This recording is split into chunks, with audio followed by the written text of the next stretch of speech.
In 1933, the Investigation, Identification and Passport Service saw the light of day as a public service institution and became the first clear instance towards the creation of the Investigative Police of Chile as we know it today. The Investigative Police of Chile's essential mission is to investigate crimes by using a scientific and technical approach. Nevertheless, the police history goes back to many years. Persons wearing street clothes and responsible for maintaining public order exist in our country since 1864.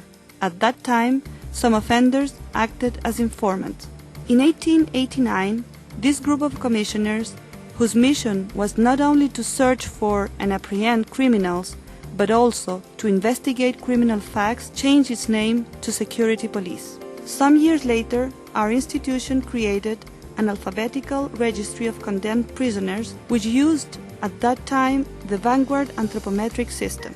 As early as in the second decade of the 20th century, our country had a dactyloscopic file of all its inhabitants that used the Vucetich system. Additionally, photographs of the most wanted criminals appeared in magazines related to police field. The Criminology Department, created in 1935, was a significant improvement for the institution, particularly because it had a photographic laboratory, an alias file, and a line drawing section. By the following year, experts had already developed a fingerprint system to investigate crimes, particularly homicides. Such system was completed with a police card record which formed an offenders gallery. To ensure public order by preventing or impeding the commission of criminal action was the most relevant mandate of the new law enforced in 1938. In addition, at that time, the Technical Investigations Academy came to life, and a year later, the Technical Police Laboratory. This laboratory is actually the father of our current criminology laboratory. At the beginnings of the 40s, the investigation and identification areas separated. However, this separation helped in promoting our institution. Technological improvements were plentiful and there was greater purchasing power. Our institution could not stay behind, and this is how the Mobile Preventive Brigade was born back in 1947. This unit had some motor vehicles equipped with radio transmitters which facilitated communication between police officers who covered more than 10,000 square kilometers and served almost 1.5 million inhabitants. During that same period, the Homicide Brigade, the Brigade Against Swindle and Public Faith Crimes, and the Brigade Against Property Crimes were born.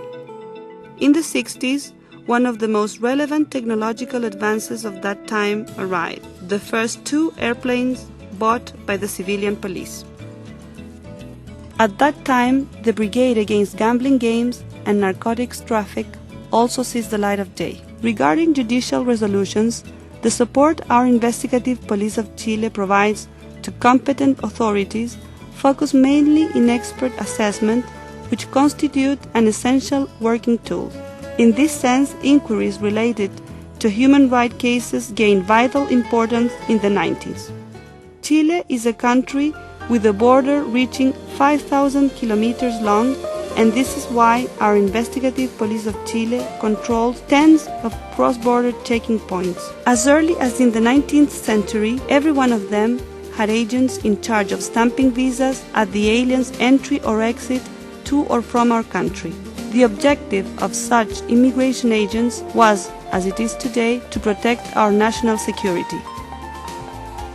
Since 1950, the Investigative Police of Chile is responsible for Chile's representation before the International Crime Police Organization, Interpol.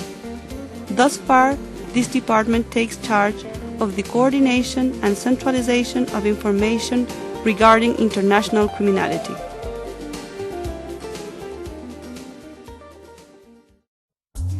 The history of the Investigative Police of Chile continues.